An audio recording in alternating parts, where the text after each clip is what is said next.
Buenos días, profesora Diana. Buenos días, compañeros. En esta semana 15, a mi grupo y a mí nos ha tocado exponer el tema dificultades y problemas del aprendizaje.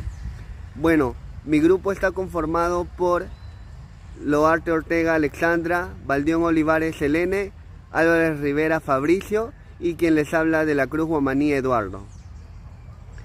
Bueno, prosiguiendo con la exposición, pondremos un pequeño acertijo para un poquito de agilidad mental, ¿no? Bueno, siguiendo, mandamos un video explicativo, más que todo conceptual, sobre el tema. Bueno, los conocimientos adquiridos que hemos aprendido la clase anterior, ¿no? Los temas fueron estrategias efectivas de enseñanza para el aprendizaje escolar.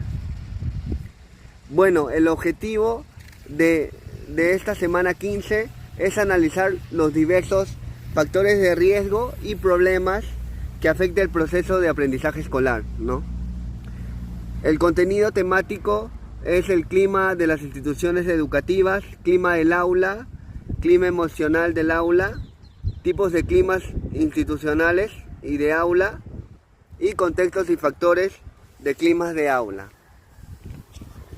Bueno, prosiguiendo con la exposición, primero vamos a explicar un poco sobre qué son las dificultades y problemas del aprendizaje, ¿no?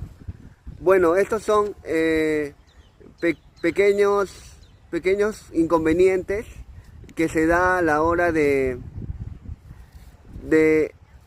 que los estudiantes expliquen de una forma u otra, o entiendan, mejor dicho, el aprendizaje que se les da en el colegio, ¿no?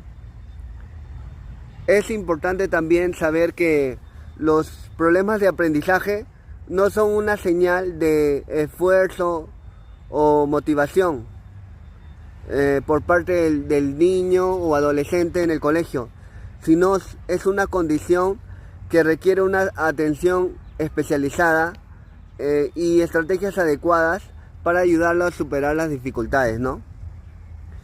A continuación, se presentan algunos signos de alerta que pueden indicar un problema del aprendizaje en niños y jóvenes en el colegio.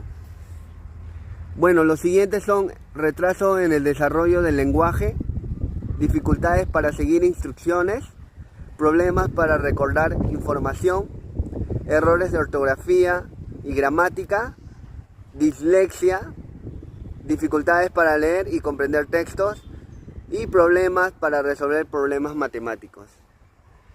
Bueno, también influyen factores y condiciones del proceso de enseñanza-aprendizaje en lo que se refiere en el contexto escolar, como bien el tema es, varía bastante o ayuda bastante al estudiante el ambiente, la infraestructura, el método de enseñanza, la comunicación con el profesor, el estilo del profesor enseñando. En el contexto familiar sería el apoyo de los padres, el apoyo que siempre están pendientes, cómo están sus notas, van a las reuniones escolares por parte del tutor. Y en el contexto social es la comunidad, cómo ve la comunidad como ejemplo, ¿no?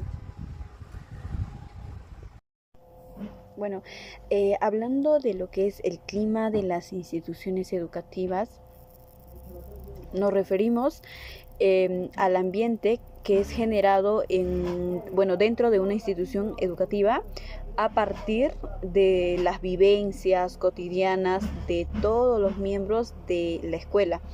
Dentro de ello, si bien es cierto, no dice institución educativa, entonces dentro de una institución educativa, quienes están los docentes, el director, subdirector, personal administrativo, personal de limpieza, auxiliares. También está lo que es los estudiantes, ¿por qué no también hacer parte, ¿no?, a los padres de familia? Porque si bien es cierto, en algunas actividades quienes participan, ¿no?, en una institución educativa también son los padres de familia. Entonces también, ¿no? Ahora, este ambiente incluye aspectos tales como el trato entre los miembros, también las relaciones interpersonales, la comunicación y por supuesto el estilo de gestión, ¿no?, que se da en esta institución educativa. Ahora, hablando de lo que es el clima del aula, ya no va a ser dentro del clima de un aula, ya no van a entrar ya las personas como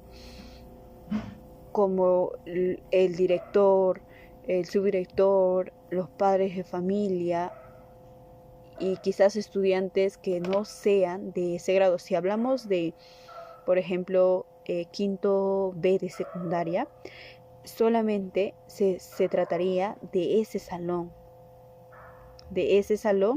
y por supuesto del maestro o de los maestros que enseñan en ese salón, aquellos estudiantes. O sea, va a ser más cercano a lo que hace referencia, ¿no?, a estudiantes y docentes.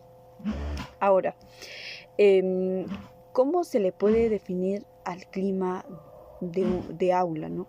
Se puede decir que es la relación de aceptación, equidad, confianza, solidaridad y respeto.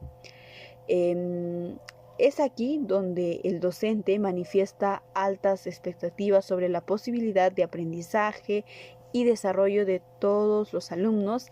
Asimismo, establece y mantiene normas de convivencia en el aula, algo muy importante para que pueda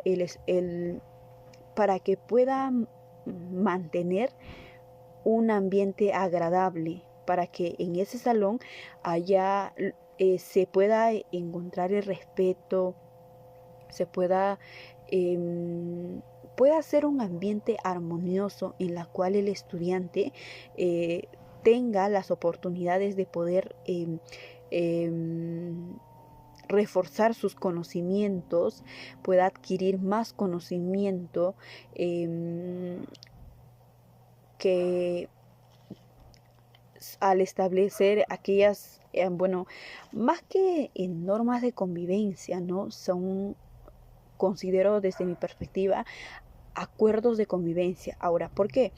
Pues si hablamos actualmente y como futuros docentes del nivel secundario, lo más factible es que a los estudiantes, que sean los estudiantes que propongan aquellas normas de convivencia, ¿no?, como se les llame, pero al ya ellos ser partícipe de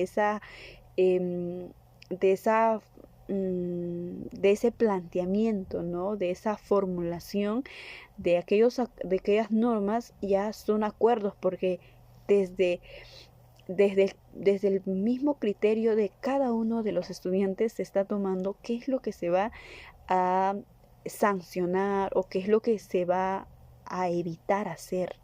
Es que el estudiante considera.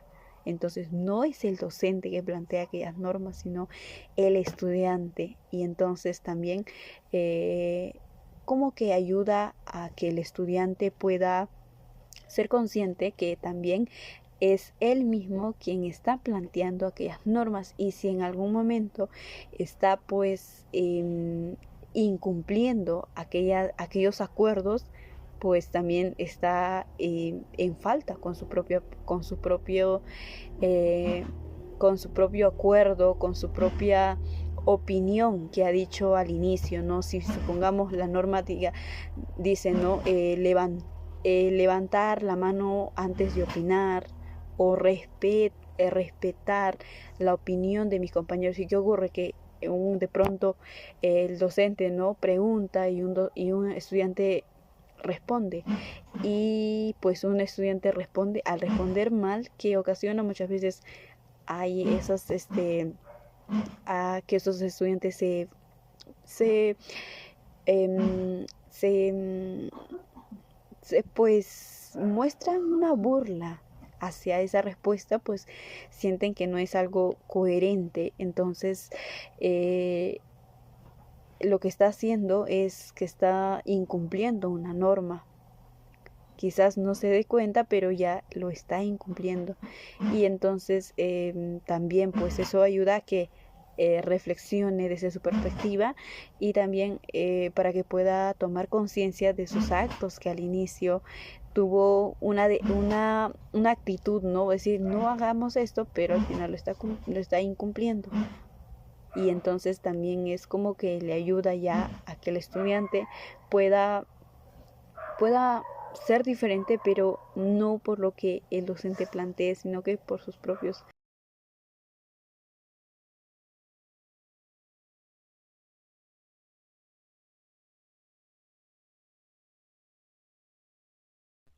Contextos del clima de aula.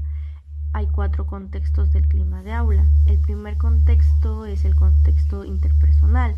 Esto se refiere a la percepción que tienen los estudiantes sobre la cercanía de las relaciones que mantienen con los docentes y al nivel de preocupación que estos muestran ante los problemas de los estudiantes.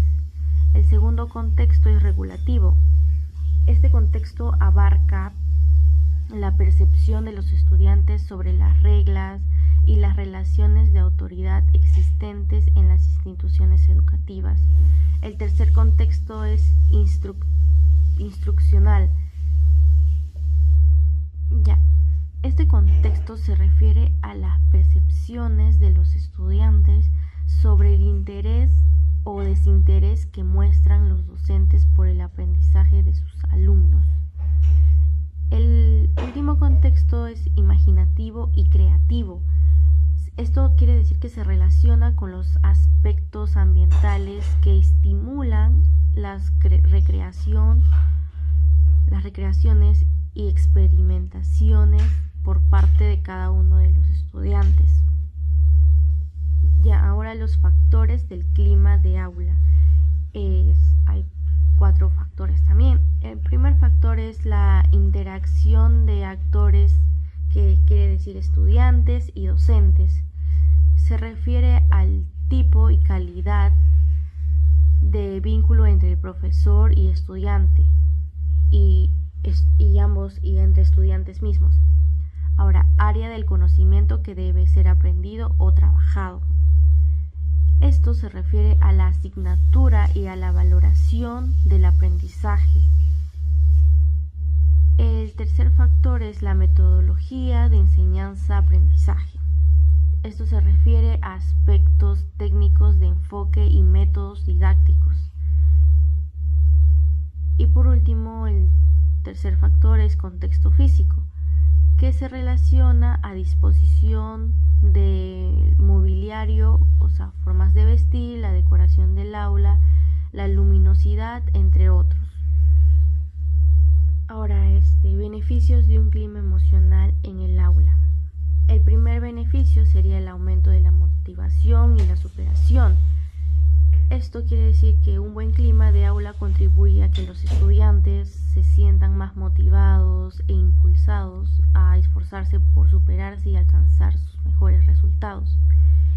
El segundo sería mayor confianza en sí mismo. Esto es cuando, si el aula es positivo, los estudiantes desarrollarán más confianza en sus propias capacidades y se sienten más seguros de sí mismos. El tercero sería mayor aprendizaje en grupo y participación.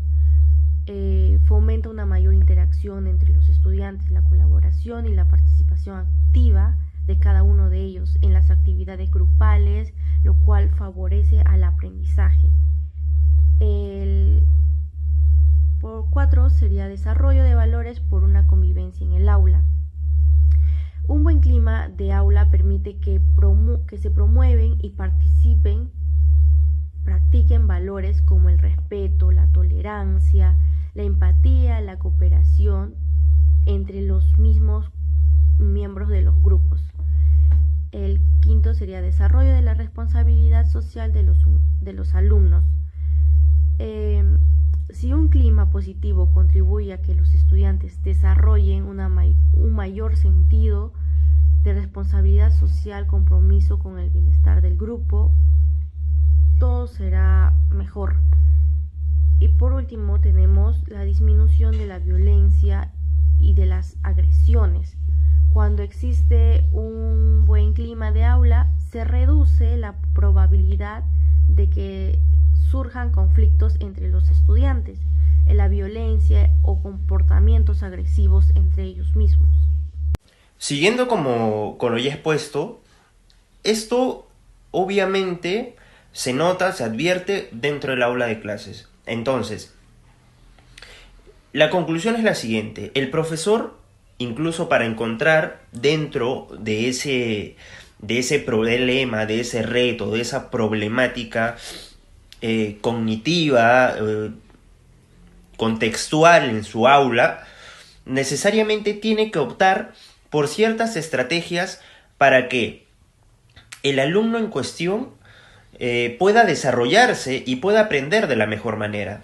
Entonces, nuestra conclusión se basa simplemente en básicamente esos dos aspectos, en el aspecto, por supuesto, del alumno y también del profesor, porque gracias a al segundo, por supuesto, al profesor, el alumno va a tener la capacidad de aprender un poco más. Parte de estos problemas de aprendizaje en el aula o en un contexto determinado, básicamente llegan a repercutir dentro del aprendizaje del alumno. De manera que esto tiene distintos factores. La idea es no caer en la redundancia respecto a las conclusiones. Sin embargo, es preponderante comunicar lo siguiente: que estas dificultades de aprendizaje se dan básicamente en ciertos factores, pueden ser externos como internos, pero que sin embargo nosotros vamos a tocar el factor externo. Este factor puede ser, por ejemplo, en el aula de clases, hay dentro del aula de clases un contexto determinado, un ambiente interesante, por así decirlo, rico en contrastes respecto a que